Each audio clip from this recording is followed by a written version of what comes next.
அவன் அவ்வளோ பெரிய ஆளே இல்லை சார். அவனுக்கு பெரிய ஃபேன் பேஸே இல்லை.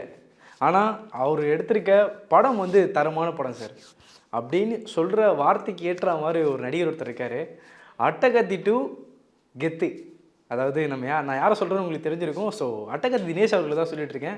ஸோ இன்றைக்கி பிறந்தநாள் கொண்டாடும் அட்டகத்தி தினேஷ் அவர்களோட பற்றி தான் நம்ம நிறைய விஷயம் பார்க்க வரும். அதுவும் இல்லாமல் அவர் கிட்டத்தட்ட வந்து 22 படங்கள் இது வரைக்கும் பண்ணியிருக்காரு. ஆனால் அந்த 22 படங்களில் சின்ன சின்ன சைடு ரோல்லேருந்து சின்ன சின்ன கேரக்டர் ஆர்டிஸ்ட்லேருந்து அப்படி எல்லாமே பண்ணியிருக்காரு. ஹீரோலேருந்து எல்லா படமும் இருக்குது. ஆனால் அவர் வந்து பண்ண படங்கள்லேயே வந்து தரமான படங்கள், அதாவது தரமான படங்கள்னு சொல்ல வரேன்னா அந்த என்ன சொல்கிறது, ரொம்ப எஃபர்ட் போட்டு, முக்கியமாக சொல்லணும்னா அந்த படத்துக்கான எஃபர்ட் போட்டு ஒரு என்ன சொல்லுவோம், இவங்ககிட்ட இந்த மாதிரி தரமாக இந்த படம் இருக்குது, இவர் பேர் சொல்லணும்னா இந்த 4 படம் சொல்லலாம்ப்பா ஓகே அப்படின்ற மாதிரி இருக்கும்ல. ஸோ இந்த மாதிரி படங்கள் தான் நம்ம பார்க்க போகிறோம். ஸோ அப்படியாக அட்டகத்தி தினேஷ் அவர்கள் பண்ண படங்கள் 1000 படங்கள் இருந்தாலும் இப்போ வரைக்கும் அட்டகத்தி தினேஷ் அப்படின்னு சொன்னாலே விசாரணை அப்படின்ற ஒரு படம் வந்து நம்ம மைண்டில் வந்து நிற்கும்.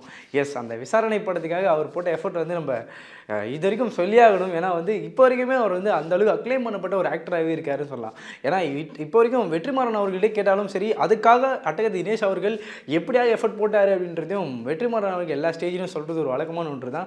ஸோ அந்த படம் வந்து தரமான ஒரு படமாக இருக்குது அவருடைய கெரியர்லேயே சொல்லலாம்.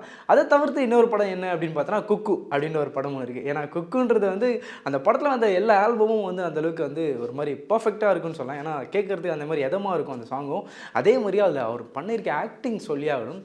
ஒரு சின்ன சின்ன நுணுக்கங்களும், அதாவது கண்ணு தெரியாதவர்கள் வந்து எப்படி இருப்பாங்கன்றத அதை வந்து சின்ன சின்ன நுணுக்கெல்லாம் வந்து பண்ணியிருக்க ஒரு ஃபைனஸ்ட் ஆக்டர் அப்படின்னு சொன்னால் தினேஷ் அவர்களை சொல்லி ஆகணும். ஏன்னா அந்தளவுக்கு அந்த குக்கு படத்துலேயும் வந்து அவர் பயங்கரமாக பண்ணியிருப்பார் அப்படின்றது ஒரு வழக்கமான ஒன்று தான். ஸோ இதை தவிர்த்து வேறு என்ன படங்கள் இருக்குது அப்படின்னு பார்க்கும்போது 2ஆம் உலகப் போரின் கடைசி குண்டு அப்படின்ற ஒரு படம் ஒன்று இருக்குது. ஸோ இந்த படம் வந்து ஒரு மாதிரி ராவாக இருக்கும், ஒரு ரூட்டடாக இருக்கும் அந்த படம். ஆனால் அந்த படத்துலேயும் வந்து ஒரு மாதிரி என்ன சொல்கிறது, பயங்கரமாக ஒரு டிரைவர் மாதிரியும் அந்த இரும்பு கடையில் வேலை செய்கிற மாதிரி அந்த போர்ஷன் எல்லாமே வந்து பயங்கரமாக நடிச்சிருப்பாங்க. ஸோ அதில் வந்து தினேஷ் அவர்களுடைய ஒரு ஆக்டிங் வந்து பயங்கரமாக இருக்கும்னு சொல்லி ஆகணும். இதை தவிர்த்து நிறைய படங்கள் இருந்தாலும் இப்போது ரீசெண்டாக நம்ம எல்லாரும் கொண்டாடி இருக்கிறது ஒரே படம் தான்.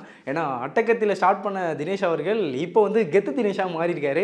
எஸ், நான் எந்த படம் சொல்லுவேன்னு உங்களுக்கு தெரிஞ்சிருக்கும். ஸோ லப்பர் பந்து இந்த படம் வந்து நம்ம பார்த்து எல்லாருமே இப்போ வரைக்கும் சரி எல்லாருமே வந்து ரீல்ஸை விட்டுட்டுருக்கோம், அதாவது ஸ்டோரி வந்து ட்ரெயின் மாதிரி விட்டுட்டுருக்கோம்னு சொல்லி. ஆனால் ஏன்னா இப்போ எந்த சைடு சுற்றினாலுமே கெத்து தினேஷ் தான் சொல்லிட்டு இருக்கோம்.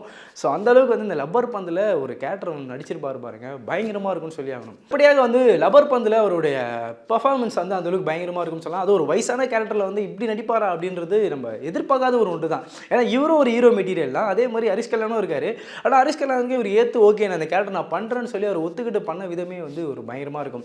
அதே மாதிரி ஜே பேபின்னு ஒரு படம் இருக்குது. ஸோ அந்த படத்தில் சொல்லி ஆகணும், அவர் அதுக்காக போட்ட எஃபர்ட்லாம் நம்ம பார்க்க முடியும். அதாவது குண்டாக இருப்பார், தொப்பையெல்லாம் வச்சுக்கிட்டு அதுக்காக வந்து சாப்பிட்டு உடம்பு ஏற்றின விதம்லாம் அவர் நிறைய இன்டர்வியூவில் சொல்லியிருப்பார். ஸோ அந்த படம். அதே மாதிரி இப்போ லப்பர் பந்து இது வரைக்கும் வந்து அவர் படங்கள் எல்லாமே அந்த அளவுக்கு சொல்கிற ரிமார்க் பண்ணுற ஒரு படமாகவே அந்த படங்கள் இருக்குது அப்படின்றது ஒரு குறிப்பிடத்தக்க ஒரு விஷயமா இருக்குது. ஸோ இது தொடர்ந்து வேறு என்னடா படம் பண்ண போகிறாரு அப்படின்னு எதிர்பார்க்கும் போது அதே அந்த அட்டகத்தியோட, அதாவது சொல்லப்போனால் அட்டகத்தி படத்தோடைய காம்போ வந்து மறுபடியும் ஒரு படம் பண்ண போகிறாங்க. அதாவது பாரஞ்சித் அவர்களும் அட்டகத்தி தினேஷ் அவர்களும் ஒரு படம் ஒன்று பண்ண போகிறாங்க. ஸோ அந்த படத்தில் வந்து ஆர்யா அவர்கள் இருக்காங்க, அசோக் செல்வன் இருக்கா மாதிரி சில டாக்லாம் சொல்லிட்டு இருக்காங்க. ஸோ இந்த படம் வந்து வெட்டுவோம் அப்படின்ற ஒரு படம் தான். அந்த போஸ்டர் நம்ம பார்க்க முடிஞ்சது, ஏதோ புலி வந்து 2 சைட்லேயுமே வந்து ஒரு ஷேடோவில் இருக்க மாதிரி ஒரு போஸ்டர் ஒன்று ரிலீஸ் பண்ணியிருந்தாங்க. ஸோ இதில் வந்து அட்டகத்தி தினேஷ் அவர்கள் நடிக்கிறாங்க, அதுவும் வந்து ஆர்யா அவர்கள் வந்து வில்லன் நடிக்கிறாங்க அப்படின்ற மாதிரி ஒரு தகவல் ஒன்று சொல்லியிருக்காங்க. ஸோ இது எந்த அளவுக்கு உண்மைன்னு தெரியல, பட் ஆனால் இது ஒரு விஷயமா வந்து சொல்லப்படுது.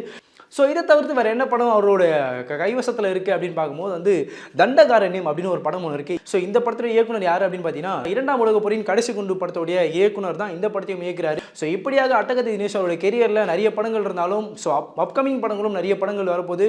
ஸோ இதை குறித்தும் சரி அட்டகத்தி தினேஷ், அதாவது கெத்து தினேஷ் அப்படி அவர் குறித்து வந்து நீங்கள் என்ன நினைக்கிறீங்கன்னு சொல்லிட்டு கமெண்ட் செக்ஷனில் சொல்லுங்கள்.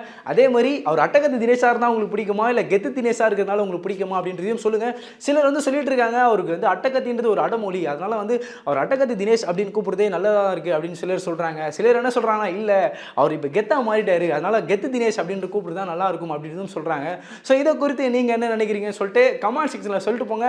அண்ட் மறக்காம இந்த சேனலுக்கு சப்ஸ்கிரைப் பண்ணிட்டு போங்க.